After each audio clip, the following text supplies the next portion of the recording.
Assalamu alaikum. Ce genre de formule, qui est associée au nom du prophète, s'appelle une formule d'eulogie. En arabe, elle veut dire que la paix et la bénédiction de Dieu soient sur lui.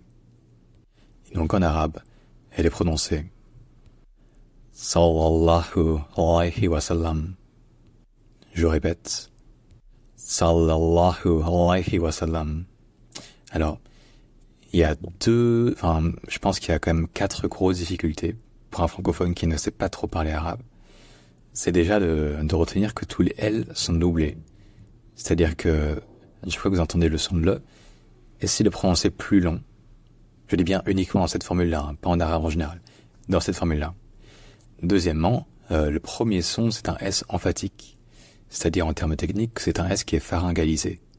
Donc, ce n'est pas prononcé ce, c'est prononcé avec la gorge qui est un peu obstruée. Donc, c'est sans. Voilà. Troisièmement, il y a 2 H qui se glissent au milieu et qui sont parfois un petit peu oubliés. C'est le H à la fin de Allahu.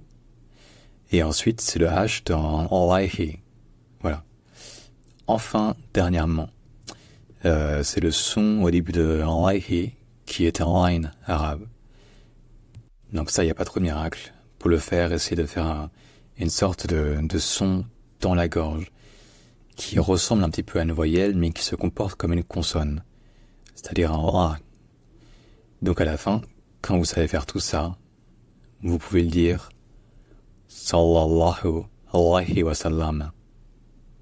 Sallallahu alayhi wa sallam. Bref, si jamais il y a d'autres mots sur lesquels vous posez des questions, proposez-les en commentaire, n'hésitez surtout pas. Et évidemment, abonnez-vous. J'espère vous avoir aidé. Et à bientôt.